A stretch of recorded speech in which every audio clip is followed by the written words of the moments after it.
Heather Brown, and this is CBSN Minnesota's morning update. So it's time to get that coffee, get whatever caffeine you got going on this morning. We're going to get you up to speed right here on the news and the weather. It is going to be a beautiful weekend here. Riley tells us, look, you're going to have the summer's not quite ready to let go. 75 by noon today, and then 81 later on this afternoon with a whole bunch of sun. Same thing for tomorrow. So don't be ready to put those shorts away yet.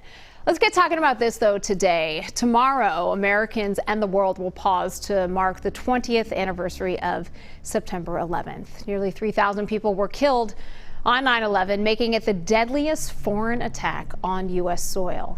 Tomorrow, President Biden will be at a memorial at the World Trade Center site. Everyone seems to have their own story of how they learned about the terror attack on September 11th back in 2001.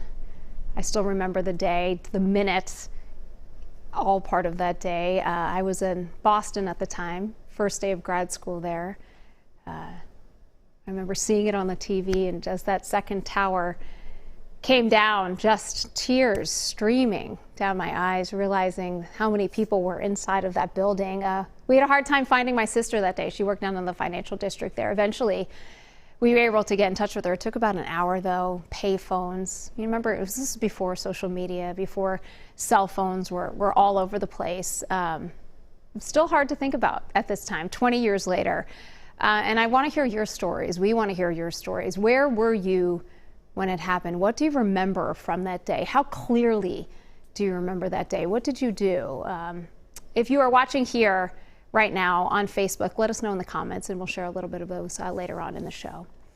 Say goodbye to those orange cones right there along 35W. It's been 4 long years, but now that major construction project on the interstate did wrap up this morning. MnDOT says that all the lanes and ramps will be open between the downtown and crosstown this morning, so between 62 and 94. There'll be a street fair on Sunday. That'll be right on East Lake Street to celebrate the end of the project.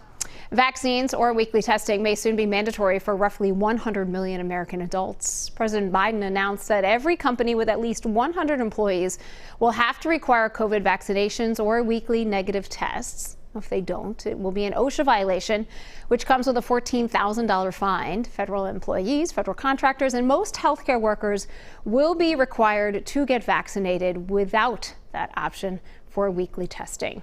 According to data from the state, the new rules will apply to about 4,800 Minnesota companies that employ 1.4 million Minnesotans. The Richfield School District says that police had to put a parent in handcuffs after he burst into an elementary school without a mask and threatened school staff. This happened yesterday morning. The district says that a student's father refused to follow the face covering policy at the STEM elementary school, and then he got angry as he tried to get staff members to take off their masks. Police eventually arrested him. Today, the TSA will start doubling fines for people who refuse to wear masks on airplanes, trains, and other forms of public transportation. First-time offenders will face a potential fine of up to $1,000. People who break that mandate for a second time could face a penalty of up to $3,000.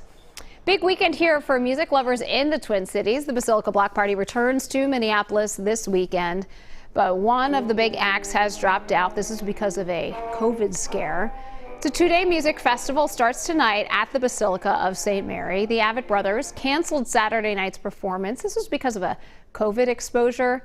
You might remember that this festival was canceled last year because of the pandemic. If you are going to the Basilica Block Party, you will need a proof of vaccination or you will need a negative COVID test to get in. And then Lizzo. Coming back to Minnesota this weekend. She's performing down at Treasure Island. This is her first show in Minnesota since she sold out those 2 shows at the Armory back in 2019. There is no COVID vaccine or testing requirement here at this venue, but Treasure Island says that masks are strongly encouraged. Vikings open up the season on Sunday. They're going to be at the Cincinnati Bengals. So perhaps you have some thoughts on what might happen. Vikings are favored to win. But we wanted a little different take here. We wanted to ask an expert. So our morning show went out to Czar the tiger. He's over at the Como Zoo because, I mean, who knows more about Bengals than tigers? And Czar didn't give much thought to the Vikings, though. His pick, the Bengals. He was going to pick them to beat the Vikings on Sunday. All right, there he is with the little Bengal box there. Let's get back to today's talker this morning. We were talking about September 11th, 2001, 20 years ago tomorrow. And we asked you, what do you remember about that day? Where were you? Hannah says, I was in 4th grade at Lincoln Elementary School in Brainerd. Be interesting to go back and see, what the teachers told you at the time. I'm shocked just as everybody was. Becca says, I was getting ready for class. I turned on the TV to catch the weather and saw the tower on fire. I first thought it was a close-up of a cigarette for a commercial or something. Took a couple of minutes to figure out what was going on. Probably took a lot longer than a couple of minutes there to figure that out. Yeah, a lot of people, I think, getting ready for school, getting ready to go to work. If you were here in Minnesota, this is Bradley, says it was the fall of my senior year in high school, and I was sitting in the auditorium learning more about graduation regalia and ordering class rings. And we'd found out because our government teacher pulled us together to share the news. We were all in shock. You might imagine that people spent, if you were in high school there, spending the day talking about this, what was happening, what this means, why. I didn't have a lot of answers then. Probably still don't. Cindy says, I was at home getting transit information. The transit agent helping me had to put me on hold. She had me on hold a long time, and when she came back, she told me about the planes hitting the World Trade Towers and the Pentagon, and that was when I turned on the TV. Right, so many people just glued to the TV for that entire day, and the days afterwards. Tomorrow, you can watch our 9/11 remembrances right here on WCCO. Also on CBS News, the president will be visiting the former World Trade Center, as well as Pennsylvania and down in the Pentagon in Washington, D.C. You can turn it on right here, CBSN Minnesota, WCCO, and CBS News. Thanks for watching us this morning. That's your morning update from CBSN Minnesota. We'll see you on Monday.